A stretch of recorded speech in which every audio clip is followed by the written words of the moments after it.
ഏതാനും വർഷങ്ങൾക്ക് മുമ്പ് കേരളത്തിലെ വിവിധ സ്ഥലങ്ങളിൽ നടത്തിയ ഒരു സർവേയുണ്ട്. അതിൽ കേരളത്തിലെ ഏറ്റവും കൂടുതൽ അഗ്രസീവായിട്ട് ദേഷ്യം കൂടുതലുള്ള, വഴക്കുണ്ടാക്കുന്ന, അഗ്രസീവായ ആളുകൾ താമസിക്കുന്ന ഇടം ഏതാണെന്നറിയാമോ? മധ്യ തിരുവിതാംകൂർ.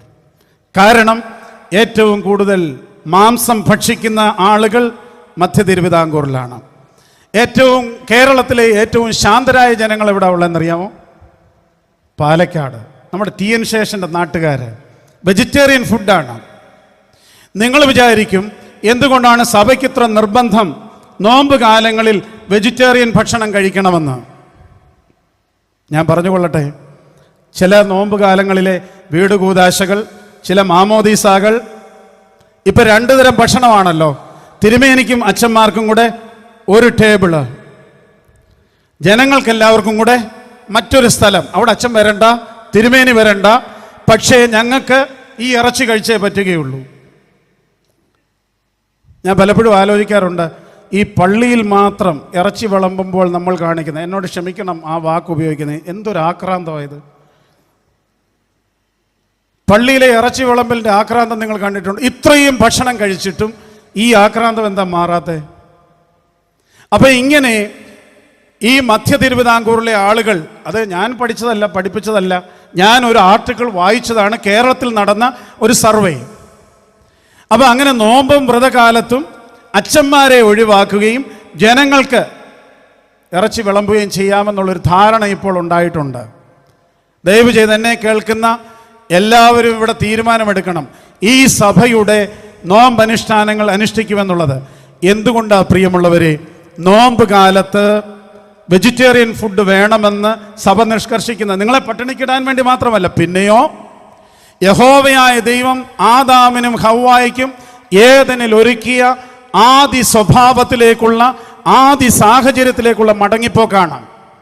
പാപം ചെയ്യുന്നതിന് മുമ്പ് ആദാമിനും ഹവ്വായ്ക്കും യഹോവയായ ദൈവം ഭക്ഷിക്കുവാൻ കൊടുത്തത് വെജിറ്റേറിയൻ ഫുഡ് മാത്രമേ ഉണ്ടായിരുന്നു. പാപത്തിന് ശേഷമാണ് കൊന്നു തുടങ്ങിയതും തിന്നു തുടങ്ങിയതും. അതുകൊണ്ട് നോമ്പ് കാലത്ത് സഭ നിഷ്കർഷിക്കുന്ന വെജിറ്റേറിയൻ ഭക്ഷണം എന്ന് പറയുന്നത് നമ്മെ ആദി സ്വഭാവത്തിലേക്ക്, ആദി സാഹചര്യത്തിലേക്ക് മടക്കിക്കൊണ്ടുപോകുവാനായിട്ടുള്ള ഒരു ഓർമ്മപ്പെടുത്തലാണ്.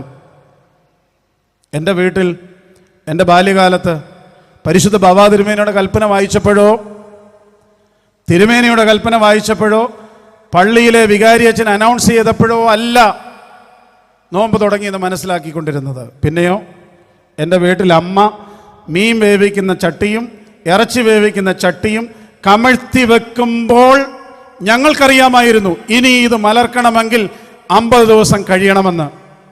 ഇവിടെ ഇരിക്കുന്ന അമ്മമാർക്ക് വല്ലതും അങ്ങനെ ഒരു നിർബന്ധമുണ്ടോ പ്രിയമുള്ളവരെ?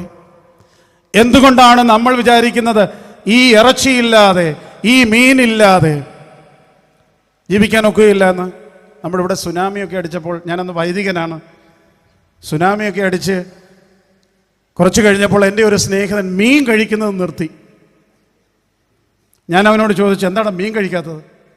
അപ്പോൾ അവൻ എന്നോട് പറഞ്ഞു, സുനാമിയിൽ കുറേ അധികം ശവങ്ങളുണ്ടാവുകയും മീന് ഈ ശവമൊക്കെ തിന്നതുകൊണ്ട് ഇനി മീൻ കഴിക്കുന്നില്ലെന്ന്. ഞാനപ്പോൾ അവനോട് ചോദിച്ചു, സുനാമിക്ക് മുമ്പ് മീൻ നട്ട്സും ഓട്സും ഒക്കെ ആയിരുന്നല്ലോ കഴിച്ചുകൊണ്ടിരുന്നതെന്ന്. ഈ കഴിഞ്ഞ ദിവസം നമ്മുടെ സഭയിലെ ഒരു ഭദ്രാസനം, നമ്മുടെ ഭദ്രാസനത്തിലല്ല, ഒരു ഭദ്രാസനത്തിലെ പള്ളിയിലെ പെരുന്നാളിന് ചെന്നപ്പോൾ അച്ഛൻ എന്നോട് വളരെ ദുഃഖത്തോട് പറഞ്ഞു, തിരുമേനി ഞങ്ങൾക്ക് ഈ പ്രാവശ്യം ഭയങ്കര ചെലവാ.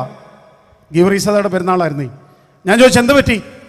അപ്പോൾ എന്നോട് പറഞ്ഞു, ഈ പ്രാവശ്യം മട്ടൻ കൊടുക്കേണ്ടി വന്നു, ചിക്കൻ മാറ്റി മട്ടൻ കൊടുക്കേണ്ടി. ഞാൻ ചോദിച്ചു എന്ത് പറ്റി? ഞങ്ങളുടെ ഈ ഏരിയ മുഴുവൻ പക്ഷിപ്പനിയാണ് തിരുമേനി.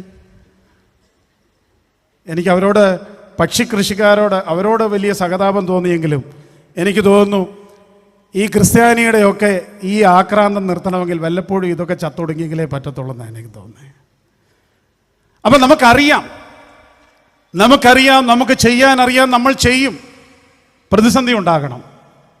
ഞാൻ പറയുവാനായിട്ട് ശ്രമിച്ചത്, അകമേയുള്ള മനുഷ്യൻ ശോഭിക്കണമെങ്കിൽ പുറമേയുള്ള മനുഷ്യന് നിയന്ത്രണം ഉണ്ടാകണം. നിയന്ത്രണം ഉണ്ടാകണമെങ്കിൽ ഭക്ഷണ കാര്യത്തിലുള്ള ഒരു ഡിസിപ്ലിൻ നമുക്കുണ്ടാകണം.